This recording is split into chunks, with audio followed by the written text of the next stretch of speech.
Sir, the possibility of successfully navigating an asteroid field is approximately 3,720 to 1. Never tell me the odds.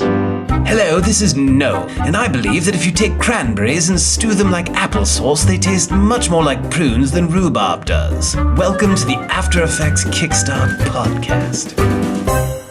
Howdy, Joey here, taking over for Noel in this episode of the After Effects Kickstart podcast. And what I want to talk to you about in this episode is just how versatile After Effects is. In my opinion, it really is sort of like a Swiss Army knife. It's one of the most flexible pieces of software I've ever used. And once you learn a little bit more about the industry and the various ways that After Effects is used, it's pretty mind-boggling that one piece of software can do all those things. And so what I'm hoping you get out of this is just a greater appreciation for how deep the app is and how many different kind of layers there are to it. It might give you some ideas and get you inspired to explore other areas of the industry and to try other things with the app. And I also want to introduce to you and talk about some of the artists out there. Of course, there's going to be a PDF that goes along with this episode, so you'll have all of that information in one spot. You can go check out everything I'm talking about. But in the meantime, sit back and let's take a trip into the world of After Effects. So let's start by getting one thing out of the way. After Effects, the app that you are in this course to learn, is only a tool. Okay, think of it like a chainsaw. This is a metaphor I use all the time. If you go and take animation boot camp after this course, you will become very familiar with this metaphor. But After Effects is a chainsaw, nothing more, nothing less. And chainsaws can be used in many different ways. You can cut down trees with them. You can cut, plywood with them. Or you can use them to carve beautiful, elaborate ice sculptures. And, if you're the lumberjack cutting down trees or you're the world famous ice sculptor, who do you think's getting more attention, getting paid better, a little more creatively fulfilled, right? Of course, it's the ice sculptor. And I see After Effects as no different than that chainsaw. Chainsaws probably have less moving parts than After Effects. But the thing is, once you learn the software and, by this point in the course, you know how keyframes work, you know how layers work, you know about masking, you know how to use the type tools, you know how to bring audio in and sync things to that. And you're going to learn a lot more as the course goes on. And by the end of this course, you're going to have a pretty good grasp of how After Effects works. And you're going to be able to use it in your day-to-day work and, start to improve even more once the course ends. And so the big question is, once you learn the tool, what the heck should you do with it, right? And that's really the key question. And that's why this is kind of an introduction to After Effects. And once you've gotten through this class, if you really want to get good at motion design, then you can start to focus on the craft part. Learning animation and learning not only animation, but how to apply what you've learned about After Effects and how to apply what you've learned about animation or design or anything else you learn, how to put those two things together and create professional work, okay? So let's start by talking about sort of one big category of work that gets done with After Effects, which everyone taking this class should be very obvious, is motion design or MoGraph or motion graphics, whatever you want to call it. So of course, After Effects is used for that. And even in that one category, though, there's some sort of subcategories. There's some different ways to slice that up. So, for example, there is a big category of people who use After Effects for motion graphics who would not call themselves MoGraph artists or motion designers. And these are editors. So these days, pretty much every video editor needs to know a little bit of After Effects. It's almost impossible if you're starting out in this industry to just be a pure editor. They do exist, but generally more at the very, very high end of the industry. And when you're trying to break in or when you get your first job and maybe you're not, editing a feature film or something, you are probably going to be asked to make some titles, throw a lower third together, do a little color correction, being an editor used to mean literally doing the editing and somebody else did everything else. It doesn't work that way anymore. So, for example, I started as an editor, and the way I actually got into MoGraph and into motion design was by being asked to do titles and to do some effects and to, do a little bit of compositing. I know we got a green screen. Can you do that?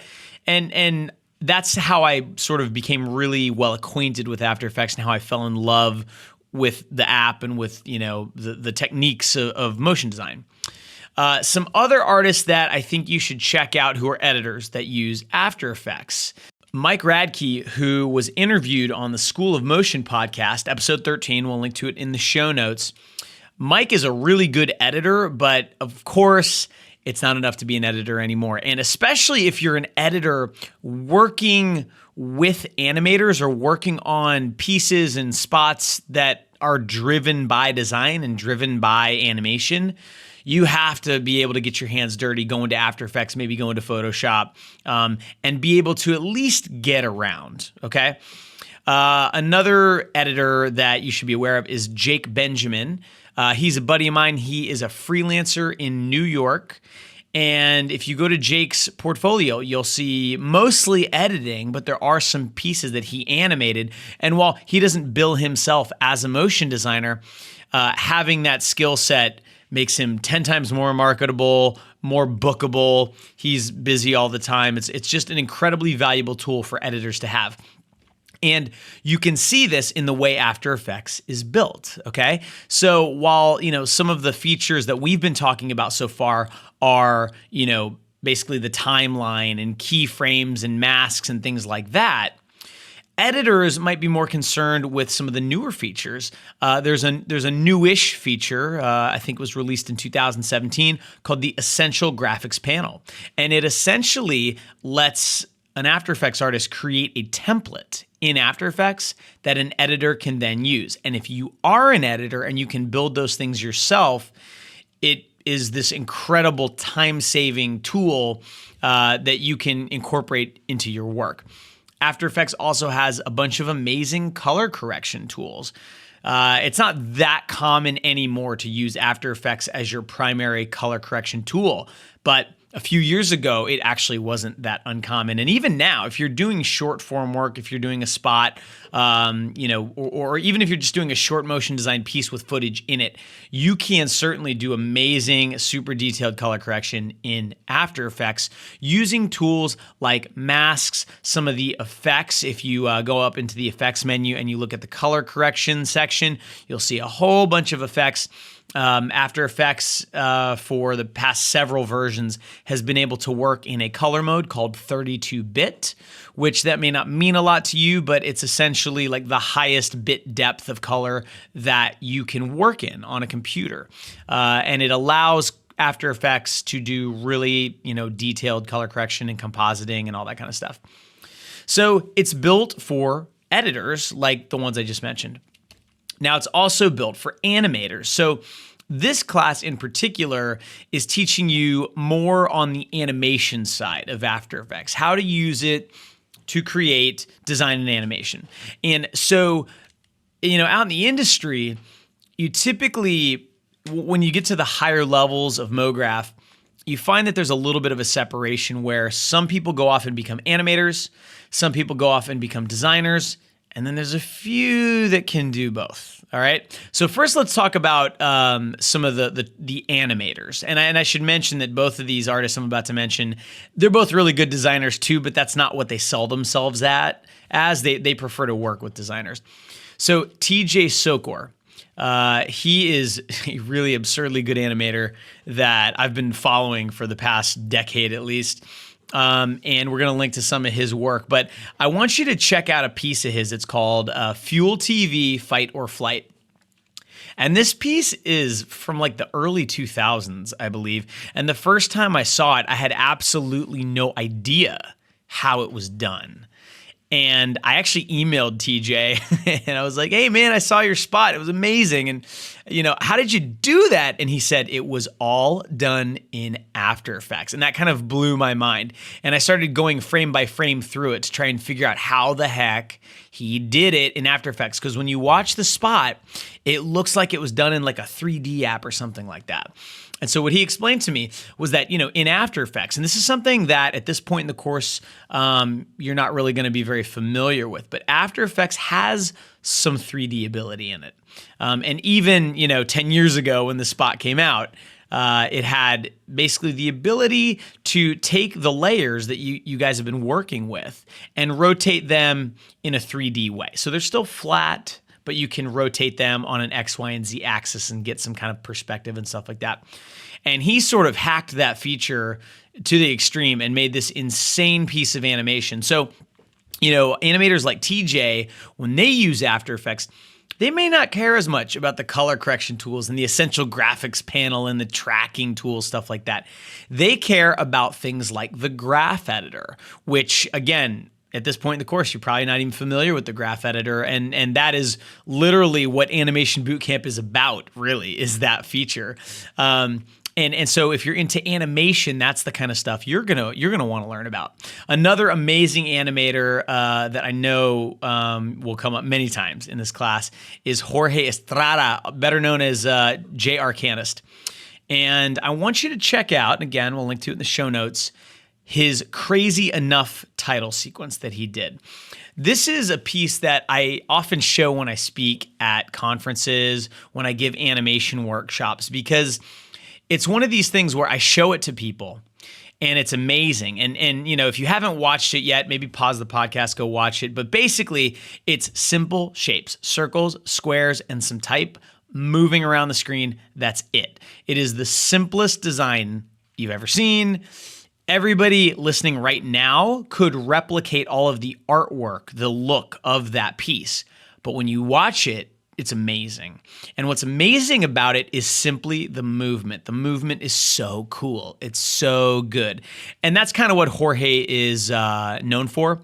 He's an animator's animator. Everything he touches looks beautiful and moves really slickly, and it has all the animation principles present in it, and it's very creative. So if you like sort of studying the way things move and finding neat ways to transition things on and off the screen, he is the guy to look out for. And Jorge is the master of the graph editor, so just go watch his work. Just go watch it. So graph editor, also, shape layers, not so many effects and some of the more technical features of After Effects, but really just the basics: pre-comping, movement, shape layers, maybe a few, there's a few little add-ons. We're going to talk about that in a little bit too.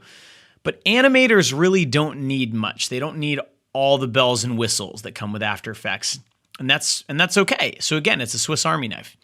So let's talk about some animators who design also. One I'd love for you to look at is Jordan Scott. He's a designer animator extraordinaire. He also has a really long, cool beard and drives like really big motorcycles. And I want you to check out his piece called Butterfingers.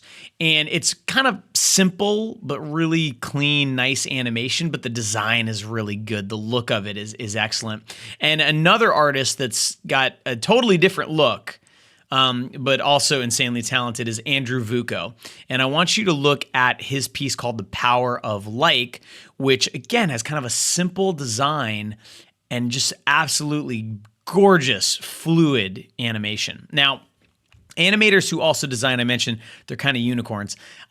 So they are also, just like guys like TJ and Jorge, they are really interested in sort of the key features of After Effects, the graph editor and, shape layers, things like that. But on the design end, there's some tools in After Effects to help you with that too. Primarily, After Effects has this incredible integration with Photoshop and Illustrator, and this great workflow where you can design in Illustrator or you can design in Photoshop, and then you can import that into After Effects and bring all the layers in, and basically you're ready to go. You're ready to start animating. There's also some add-ons for After Effects that can make it easier to work with colors and things like that. And After Effects also, now if you're using it as a design tool, which sometimes these artists do, After Effects also has some tools in it and ones that you can buy, plugins for it that you can use to create design elements that it would be very difficult to do any other way. So one example, and this isn't as common anymore, but it used to be overused like crazy, is lens flares. So there's a built-in effect in After Effects that generates a lens flare. It's not great, looks kind of canned, but then you could also go purchase, say, for example, Video Copilot's Optical Flares plugin. And that plugin comes with, 200 presets of these really amazing, cool-looking natural lens flares, and you can build your own from scratch, and you can use After Effects as a tool to create lens flares that you can bring into Photoshop and use in other ways. If you're doing anything where you need lots and lots and lots and lots of little tiny pieces, right? Like let's say you were trying to design something that sort of shatters. Well, if you were going to try and design that in Photoshop or Illustrator, it would be a ton of work. Anything that has, hundreds, thousands of pieces is tedious to do in an app like Photoshop. However, in After Effects, you could use a particle system. This is something we probably won't get to in this course because it's a little bit advanced, but you can basically simulate things exploding and breaking apart and things like that. And so animators who design, and even some pure designers who don't animate, still use After Effects as a design tool. So that's, again, think about what we've talked about so far. We've talked about editors who need to know a little bit of After Effects, maybe know how to use the type tool, do some color correction, maybe create a template. And then you've got designers using particle tools and lens flares, and also animators using the graph editor and shape layers and building things directly in After Effects. So far, what we've been talking about, there are three different buckets, right? It's kind of like editors, animators, designers, but they're all still kind of related to the MoGraph side of things. Now, let's kind of shift a little bit, go in a totally different direction. Visual effects. So the name of the app is After Effects, okay? And that should tell you something about the original intent of After Effects. So, After Effects, when it was created, was not really envisioned as the animation tool that it has become. And a lot of that just has to do with the fact that that style of animation, when you go to Buck's website and you see these beautiful, smooth, clean geometric explainer videos and things like that, that didn't really exist when After Effects was built, and it was built more as a tool to manipulate video and to do some effects. And you could animate with it, but it wasn't really intended for that. And so you can kind of tell that the roots of After Effects are really as a visual effects compositing app. And After Effects is not the industry standard tool for visual effects. I should say that. So if you go and visit Weta or ILM, you'll see After Effects being used, but it's not the primary tool. The primary tool is generally something like Nuke, which is a node-based compositing app. It works completely differently than After Effects. But even though After Effects isn't like the number one visual effects software out there at huge studios, it is still used all the time for visual effects. And there's multiple kinds of visual effects it's used for. There's sort of like the seamless stuff where you're cleaning up things, right? Like, oh, that wasn't supposed to be in the shot. Can we clone it out? Can we get rid of it, right? And then there's the sexy visual effects, explosions and lasers and, time warping and stuff like that. And After Effects can do both. By the way, if you're curious about the differences between After Effects and Nuke and why Nuke is more popular as sort of like the high-end visual effects tool, check out episode 17 of our podcast. We interviewed a compositor and a visual effects director named Hugo Guerra, who is great at After Effects and Nuke, and we talk a lot about the differences. So let's talk about some of the people that are using After Effects for visual effects. And the first one is somebody that, if you don't know his name, if you don't know his company, it just means you haven't been in the industry long enough. Very soon you'll be intimately familiar with him. His name is Andrew Kramer, and his company is Video Copilot. He's kind of the original After Effects tutorial guy. And Video Copilot, they create some of the most produced high-end tutorials I've ever seen. And they create these products and these plugins for After Effects that extend the application to crazy places. We'll talk about that in a minute, but you go check out Star Wars: The Force Awakens. All right. Andrew Kramer, in addition to running a company that makes After Effects plugins, also does visual effects. And he's collaborated with J.J. Abrams a few times. He did the end title sequence for one of the Star Trek movies.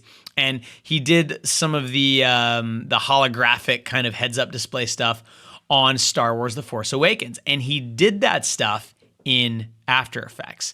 Now, he's built custom tools to allow him to work, with 3D objects really easily and to create sort of compositing effects and things like that he wants, but he's doing it all in After Effects. And if you look at that stuff and then you go look at the stuff that, say, Andrew Vuko does, they are so completely different looking that it's hard to imagine they were done with the same app. And of course, they are. A couple other interesting, you can find a lot of examples of visual effects companies using After Effects for different things, individual artists using it for different things. But then there's some really interesting new ways of using visual effects that incorporate After Effects. So one of the most fascinating for me is the rise of these sort of lone wolf or these small little, collaborative groups of people that use After Effects to create interesting things. Like, there's a guy on YouTube named Mystery Guitar Man. Mystery Guitar Man is sort of an editor / visual effects artist / musician. And we're going to link to some of his stuff in the show notes, but he's using After Effects essentially to create these very strange visuals for his YouTube channel. And he's being very creative with it. And when you look at his visual effects, it's not like, going to see a Steven Spielberg movie, right? He's not going for like crazy production value and, it doesn't look like it cost $1 million, but it's interesting.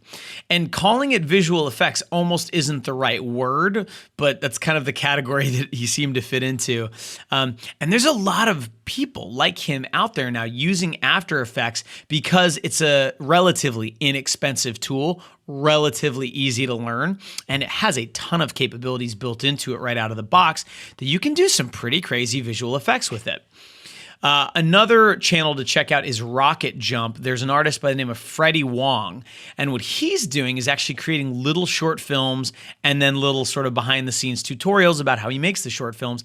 And a lot of the visual effects are being created in After Effects in conjunction with some other programs too, but most of the compositing is happening in After Effects. And it's really fascinating because if you go to a big shop, you're going to see people using Nuke and Maya and Katana and these software packages that are far more expensive, harder to use, and kind of built to work in a big, large, collaborative team environment. Whereas After Effects is actually not really built to be used in a big team in a collaborative environment. Of course, it is used that way every single day. But that's actually one of the weak points of After Effects, at least at the time of this recording, 2017. It's not as easy to collaborate on the same shot with multiple artists as it is in other packages. So let's talk about some of the tech in After Effects that visual effects artists care about. So generally in visual effects, you're very concerned with color correction, tools for managing film and video grain, tracking, keying, stuff like that. So in After Effects, when you get a Creative Cloud subscription, you get the basic version of After Effects. It comes with some incredible compositing tools, some visual effects tools. One of those is called Mocha AE. Mocha is a tracking application, and you can buy it as a standalone version. Has a few more bells and whistles, but there's a version that comes with After Effects that is amazing, and it's a planar tracker. Now, I don't want to get into the tech behind tracking and the difference between a planar tracker and a point tracker, things like that. But just know After Effects itself has a built-in tracker. Go up to the window menu and go to tracking, and it'll pop up a little tracking box in the interface, and you can actually set point trackers and track your footage, and that can work okay. But you can also track in Mocha AE. That's another option.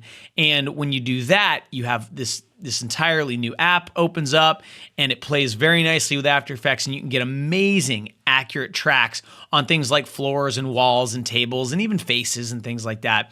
Right? So as a motion designer doing animation, you probably don't care about that tool, but that tool is incredible. After Effects also ships with a really great keyer called Keylight. Now, if you don't know that word keyer, a keyer is just an effect that removes a green screen or a blue screen. It removes a background from footage, typically green screen. And After Effects, I remember, used to ship with this effect called Color Key. I think it's still in there. They've hidden it somewhere. It's a terrible keyer. It doesn't do a good job at all. And then they licensed Keylight, and it started shipping with After Effects. And all of a sudden, After Effects can do perfect broadcast quality keys. Now, of course, you still have to know the proper techniques to get a good key and all that, but the tool is right there. And, if you want to play around with it, do a Google search for free green screen footage. I guarantee you'll find something. Grab that, throw the Keylight effect on it, grab the color picker and pick the green background, and you're going to see how quickly you can get like a pretty decent key. Another sort of newish feature in After Effects, which is really, really interesting, and it's still a little bit primitive compared to other more robust tools out there, but there's a lot of potential, is the camera tracker. Now, what the camera tracker does is you basically feed it a piece of footage where, you're holding a camera and you're walking around, you're pointing the camera at different things, and it's, and basically it can take that footage and track, hundreds of points all over the footage. And it does it kind of in an automatic way. And then it does some crazy math and figures out exactly what the camera did. And it creates a virtual camera that matches what your real camera did perfectly. And this is really cool because what this lets you do, in addition to a million other things, is insert, say, type right into your scene. Insert graphics and things right on the wall, right on the floor. Even kind of hovering in midair and things like that. And this is used in visual effects all the time because, a lot of visual effects nowadays, it's inserting things into a scene. And that could even be things like, muzzle flashes or bullet impacts or explosions or, energy effects, whatever. And the camera tracker allows you to do that. And it's built right into After Effects. It comes with the app.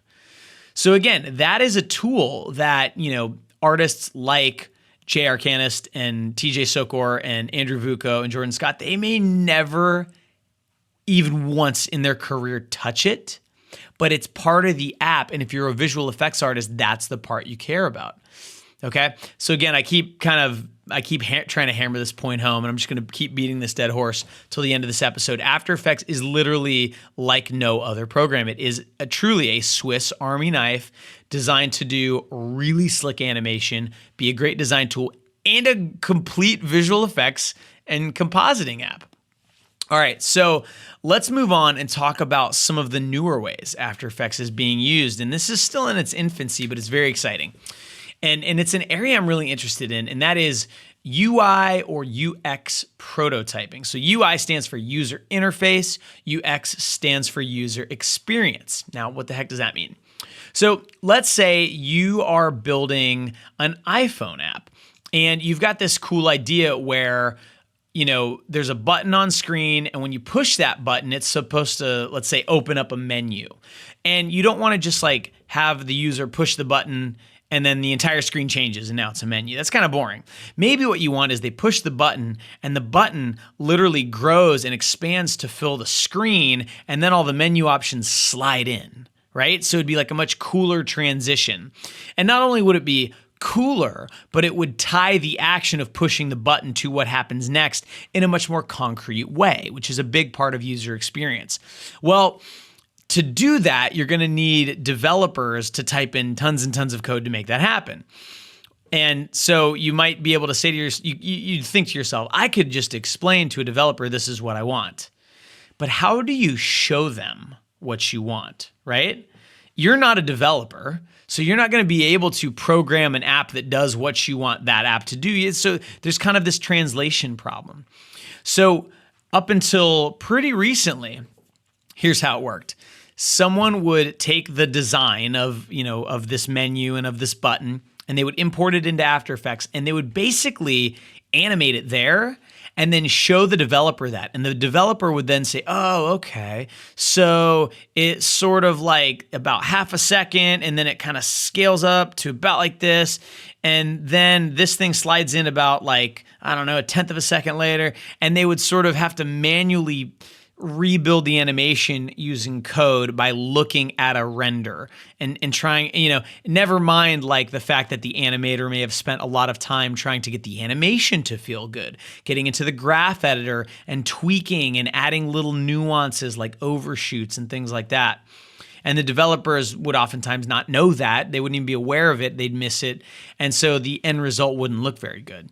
So now there are tools, and there's actually an episode of our podcast where we talk about this.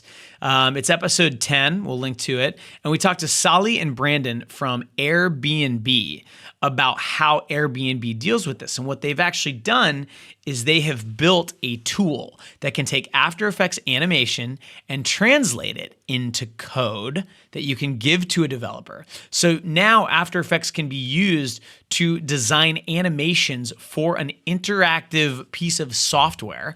And then you can give that animation to a developer and it ends up in the software. How freaking cool is that?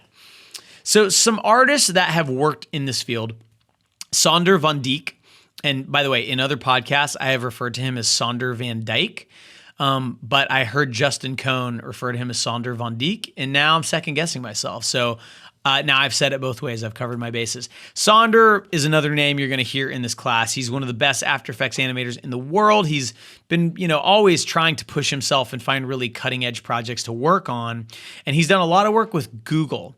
And, his style, the way he animates, the way he thinks really fits this UI UX prototyping kind of paradigm. Because, if you're doing an explainer video or a kinetic type video, you can think a little bit more literally. But when it's a UX and basically you need to communicate something to the user through animation, and all you have at your disposal is a button and a checkbox and one piece of type, you have to be a little more creative with how you lead their eye around the device that this ends up on and things like that.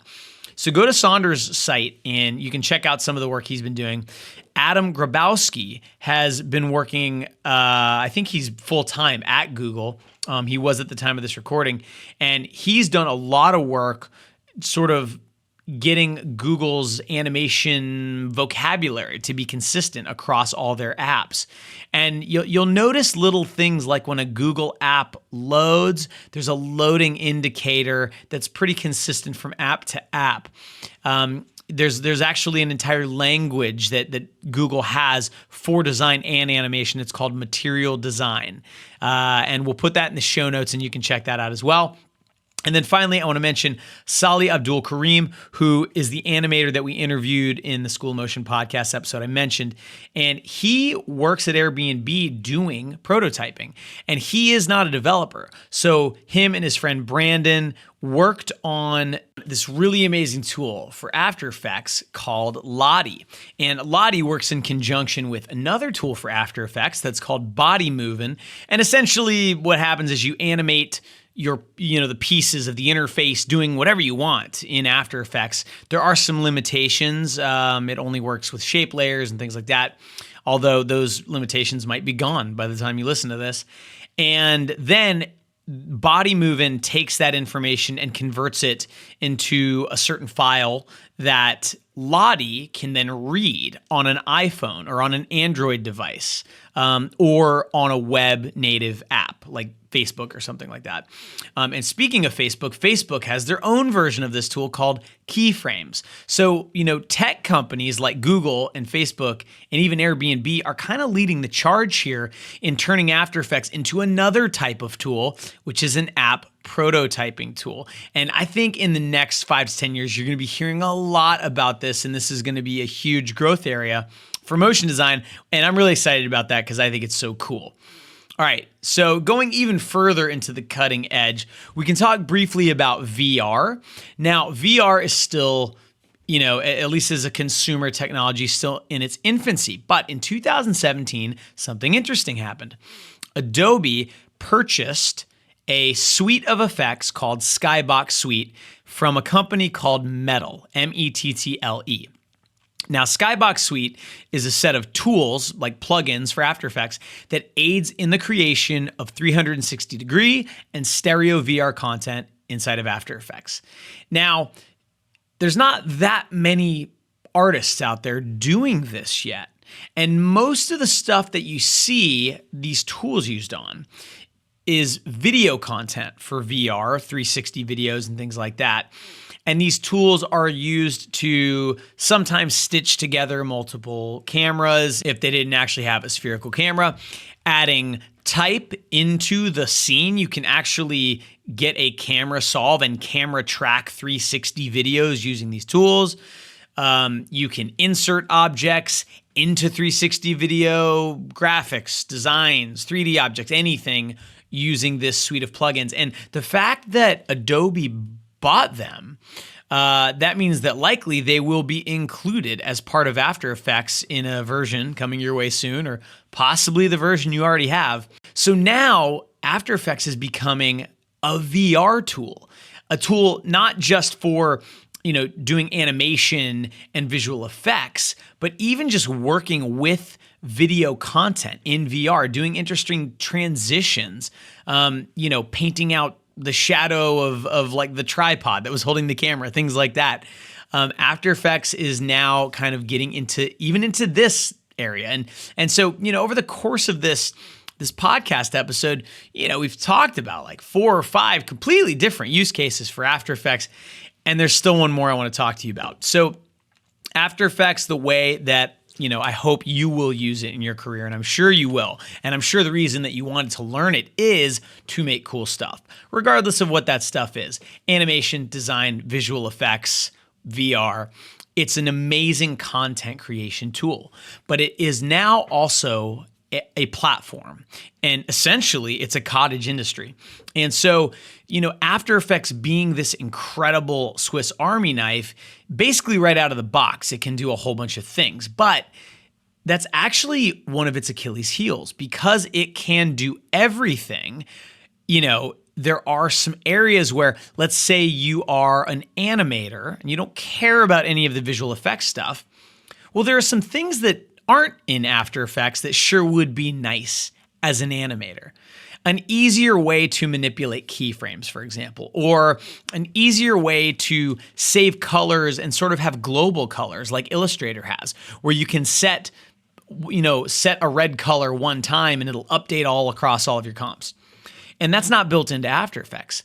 But luckily, Adobe has made After Effects an open platform. And there are obviously plugins for After Effects you can buy, like the Trapcode suite, like Plexus, like Newton, things like that. But there's also this enormous ecosystem of scripts. And scripts are basically, smaller bits of code that can add on functionality or workflow assistance into After Effects. So, there's a million examples of this, and the easiest way to find out about them is to go to aescripts.com, which is the largest online store of After Effects scripts and plugins. And you'll see things like Flow, which is it's an extension for After Effects that gives you easier access to the easing properties of your keyframes.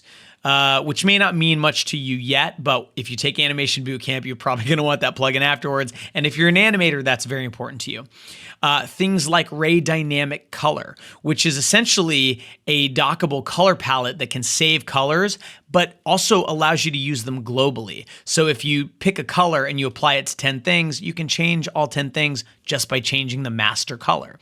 And again, this is an amazing tool for an animator or for a designer. For a visual effects artist, Who cares? They don't want that one. But what they may want is a set of tools that assist in bringing in tracking information from other applications, or tools that might help them manipulate render passes in a more efficient way.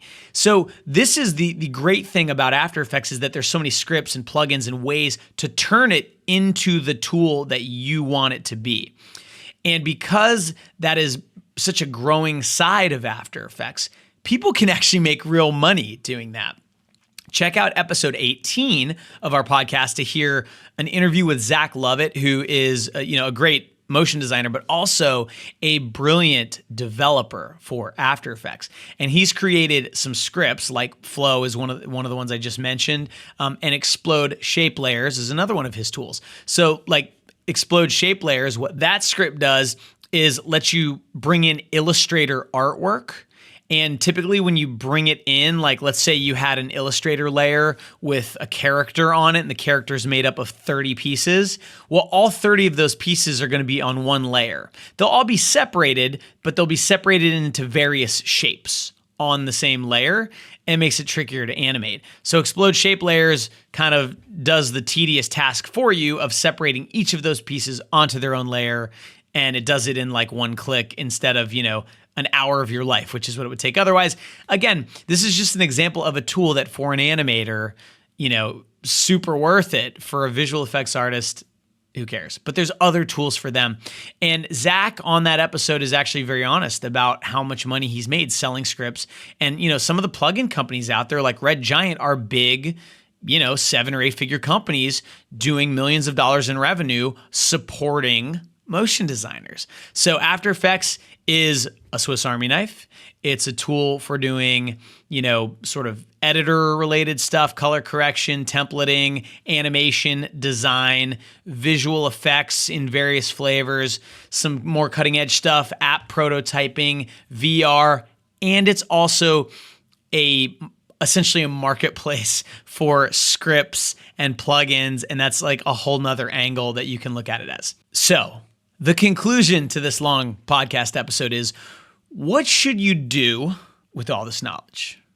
Like, why did I just throw all of this at you? Okay, so like I mentioned in the beginning, 2 reasons. 1, I want you to understand and really deep in your bones understand that what you are learning in After Effects Kickstart, and anytime you open After Effects and you just play around, what you're learning is how the tool works. And that's extremely important. If you want to do this professionally, you need to know After Effects inside and out, okay? But again, there are many ways to use that tool, and that's what I call the craft of motion design. And so I want you to sort of start thinking, even at this early phase, about what areas of motion design interest you, right? Are you more into, do you want to make short films and do your own visual effects, right? If so, that's good to know, because that can lead you in a certain direction in terms of the next step, your next, stop in this learning journey, scripts and plugins, things you might look into. Or do you really love the design and animation stuff? In which case, you may want to go check out Flow from AE Scripts. You may want to check out Ray Dynamic Color. You may want to check out Animation Bootcamp, frankly. So try to figure out what gets you excited about motion design and realize that that is the craft. And right now we're working on the tool. And it's going to take you, I hate to say it, but it's going to take you years to get really good at any one of these disciplines. You want to be a good animator? I mean, you could be a good animator in 3 months, but if you want to be a great animator, give yourself 2-3 years, okay? If you want to be like an okay compositor, visual effects artist, you can learn the tricks and the tools and how to do some basic stuff in 3 to 6 months. But do you want to be awesome at it? You want to be like fooling people and making them think you spent $1 million on a visual effects shot? That's going to take a few years and some practice, okay? And if you want to really have longevity in this industry and be really bookable, especially if you're thinking of freelancing, but even if you just want to be like a really employable full-time artist, you should pick one that's kind of your focus and then pick a second one and try to get good at a couple of things. And who knows, even right around the corner, there might be some new use case for After Effects that no one's even thought of, who knows, augmented reality or something like that. So I want you to, I'm hoping your head is spinning right now, but what I want you to think about for the rest of After Effects Kickstart is, what part of this process really excites me? Is it the design? Is it the animation? Or do I maybe want to start like learning a little bit of visual effects? Do I maybe want to start messing around with keying and compositing and tracking and that sort of stuff, right? Which we don't really get into in this class, but we will in other classes. So that's it. Go off, practice, learn this tool, but just keep in the back of your mind that there is a craft component to this that you will also need to learn to be a really, really effective motion designer. Check out the PDF that goes along with this episode. Check out all the artists and the pieces I mentioned. Get inspired, have a lot of fun, and enjoy the rest of Catch Up Week.